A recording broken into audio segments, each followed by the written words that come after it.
termasuk perkembangan hotel di Arab Saudi.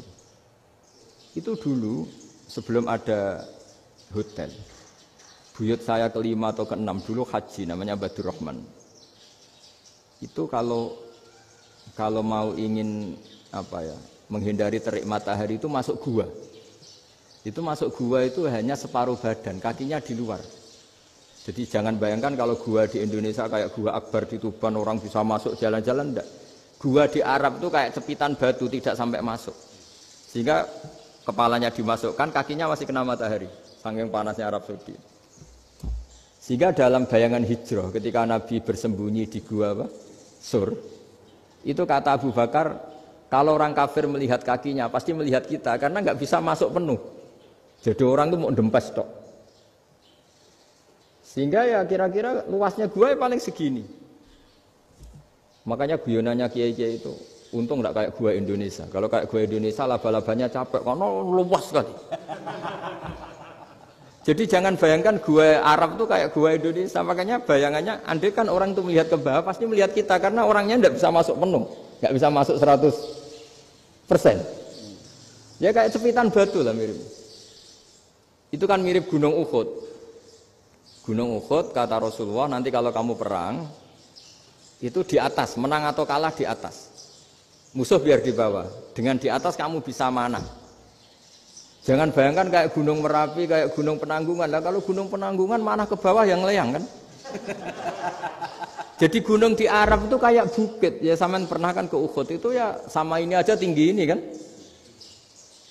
Lah ini yang mulai ada mis. Makanya nerjemah itu susah di Indonesia. Karena jabal itu udah harus tinggi. Kalau tinggi nggak bisa mana dari atas ke bawah kan nggak ngefek kan? Sampean kalau ke Uhud gunungnya kan pendek sekali sehingga yang mana dari atas ke bawah ya kalau kena musuh ya celaka karena memang dekat. Ya kalau gunung Indonesia mana dari atas ke bawah yang leyang nggak ngefek. Nah itu susahnya nerjemah bahasa Arab ke kita. Jadi transkrip itu nggak gampang karena ada pengertian yang beda. Kita kalau bilang gunung itu tinggi sekali. Sampai banyak mahasiswa tersesat ya saking tingginya. Kalau orang naik Uhud gak akan tersesat, wong ketok dari bawah itu.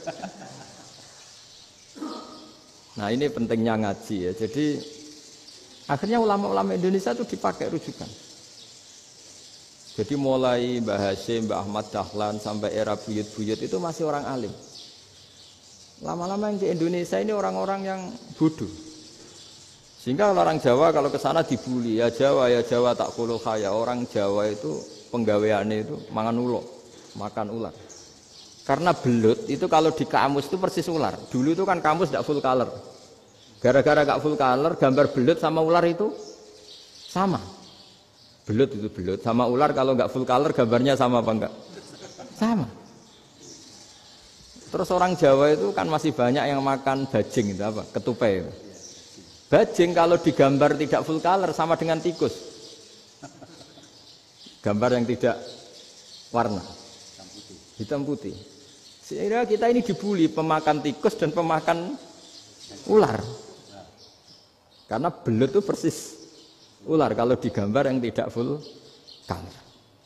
Sampai datang Syekhona Khalil, datang ulama. Ngarang kitab ya judulnya Al-Belut.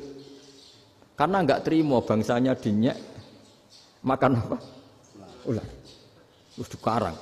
Wal belut hayawanun bakhriyun terus ya isu fi kadza wa kadza. Itu beda dengan al-hayyah. Itu diterangkan. Mulai bisa nerima. Terus sistem hotel juga gitu.